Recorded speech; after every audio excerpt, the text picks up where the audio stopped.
4 अक्टूबर मंगलवार को news click के 30 साइट्स पर दिल्ली पुलिस ने रेड की और जिसमें न्यूज क्लिक पर क्रिमिनल कॉन्स्पिरेसी, टेररिस्ट एक्ट और rising fund for terrorist activities जैसे आरोप लगाए गए। और पुलिस ने बहुत से न्यूज क्लिक के जर्नलिस्ट से भी पूछताछ की और इन्वेस्टिगेशन के लिए उनके फ़ोन और लैपटॉप भी जब्त कर लिए। ये सब होने के बाद बहुत से अलग अलग मीडिया हाउसेज जैसे प्रेस क्लब ऑफ इंडिया और एडिटर गिल्ड ऑफ इंडिया और ओपोजिशन पार्टी ने न्यूज़ क्लिक पर रेड पड़ने के बाद ट्वीट किए और कहा कि गवर्नमेंट फ्रीडम ऑफ स्पीच को दबा रही है और डेमोक्रेसी खतरे में है और #डिफेंड मीडिया फ्रीडम को ट्रेंड करवाया। और अब सवाल ये आता है कि भारतीय सरकार क्यों एक मीडिया हाउस पर रेड करवाएगी और इसके पीछे का सच क्या है। सब तब शुरू हुआ जब न्यूयॉर्क टाइम्स ने एक रिपोर्ट पब्लिश की जिसमें American millionaire naval Roy Singham, Chinese communist party और न्यूज क्लिक के बीच कनेक्शन दिखाया गया। It's an orchestrated international propaganda toolkit by China.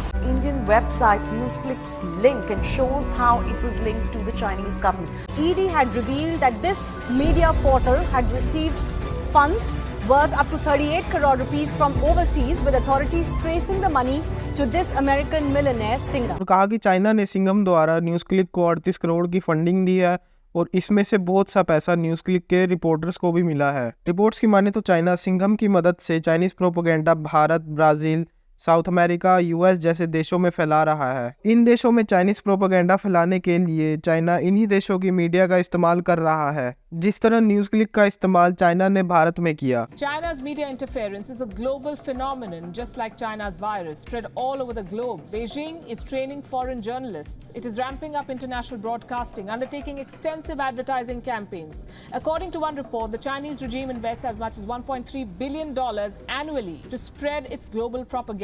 ये आपको मैं कुछ एग्जांपल दिखाता हूँ। जहाँ एक तरफ पूरी दुनिया कोविड-19 से जूझ रही थी, वहीं दूसरी तरफ न्यूज़ क्लिक के रिपोर्टर चाइना की कोविड हैंडलिंग की तारीफ कर रहे थे और दुनिया को चाइना से कुछ सीखना चाहिए, ऐसा अपने आर्टिकल और वीडियोस में कह रहे थे। और वहीं इसके बिल्कुल ऑपोजिट अपने आर्टिकल और वीडियोस में भारत को नीचा दिखाने में लगे हुए थे और इन्होंने अपनी रिपोर्ट में कहा कि एशिया में सबसे ज़्यादा कोविड के केसेस इंडिया में हैं और इंडिया की लॉकडाउन स्ट्रेटजी अच्छी नहीं है और इंडिया में कोविड टेस्टिंग और कॉन्टैक्ट ट्रेसिंग जैसे मामलों पर सरकार अच्छे से काम नहीं कर रही।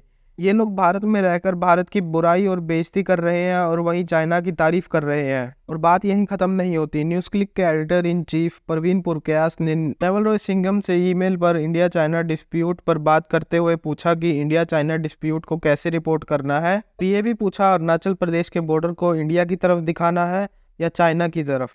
The question we are asking is, should there be anyone in India who is taking dictation from an American businessman sitting in Shanghai about how the map of Arunachal Pradesh should be depicted? जहां border पर हमारे 20 जवान शहीद हो गए, वहां ये लोग चाइना की वाइट वॉशिंग करने में लगे हुए हैं। ये तो कुछ ही एग्जाम्पल थे न्यूज़ क्लिक द्वारा फैलाए गए चाइनीज प्रोपेगेंडा के। इस सब के बाद सवाल ये आता है कि ये सारा पैसा न्यूज़ क्लिक के पास आया कैसे।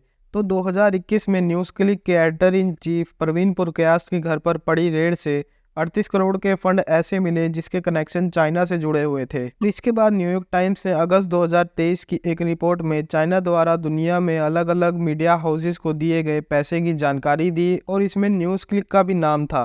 ये सारा पैसा नेवल रॉय सिंघम द्वारा न्यूज़ क्लिक को मिला और नेवल रॉय सिंघम के चाइनीज कम्युनिस्ट पार्टी के साथ संबंध है और नेवल रॉय सिंघम ही दुनिया में चाइनीज प्रोपेगेंडा फैलाने के लिए अलग अलग मीडिया हाउसेस को पैसे दे रहा है। न्यूज़ क्लिक को भी नेवल रॉय सिंघम द्वारा पैसा मिला है। Communist Party of China to Neville Roy Singham. Neville further goes on to give 38 crore rupees to NewsClick. Click site put up videos and articles like China's history continues to inspire the working class, all because of an alleged shady deal with the Chinese Xi Jinping government. Selling out to large amounts of cash being given by the Chinese government to campaign against India and in the name of journalism to work against India's sovereignty and our national interests. ये पैसा मिलते ही news click ने China की white washing करनी शुरू कर दी थी और इसी न्यूज़ क्लिक पर अब 76 करोड़ की विदेशी फंडिंग की जांच चल रही है। लेकिन क्या चाइना ने भारत के ही मीडिया हाउसेस को फंडिंग दी है? बिल्कुल नहीं। चाइना ने यूएस के कुछ मीडिया आउटलेट्स और मैगजीन्स को भी पैसे दिए हैं, जिसमें $7 लाख टाइम मैगजीन को, $3,71,000 फाइनेंस टाइम को, $2,91,000 फॉरेन पॉलिसी को, $2,72,000 लॉस एंजलिस टाइम को और $10 लाख और भी अलग अलग मीडिया आउटलेट्स और मैगजीन्स को दिए गए हैं। American media doing Chinese propaganda. Now, China Daily paid $19 million to American papers in the form of advertising. Sources tell CNN News 18 that it's a deliberate move by Chinese Daily, which is the government agency for propaganda. China ने UK में भी the telegraph को 7.5 lakh euro annually दिए अपना propaganda फैलाने के लिए। The telegraph के बहुत से आर्टिकल चाइनीज स्टेट जर्नलिस्ट द्वारा लिखे गए ताकि लोगों के बीच चाइना की जो बिगड़ी हुई इमेज है वो सुधर सके। और जब इन आर्टिकल्स के बारे में पता चलता है तो द टेलीग्राफ 16 ऐसे आर्टिकल्स को डिलीट कर देता है और उन डिलीटेड आर्टिकल की एक हेडलाइन कुछ ऐसे थी, क्यों कुछ लोग चाइना द्वारा कोरोना को रोकने के साहसी प्रयासों को अमानवीय बता रहे हैं। चाइना न्यूज़पेपर की मदद से भी चाइनीज प्रोपेगेंडा फैला रहा है, जिसमें हिंदुस्तान टाइम, इंडियन एक्सप्रेस और दी हिंदू उसकी मदद कर रहे हैं। द हिंदू ने चाइना ने मॉडर्न वर्ल्ड में क्या क्या योगदान दिए उस पर एक फुल पेज का आर्टिकल छापा और दी चाइना वॉच के टाइटल के साथ इंडियन एक्सप्रेस और हिंदुस्तान टाइम ने 3-4 पेजों के आर्टिकल छापे।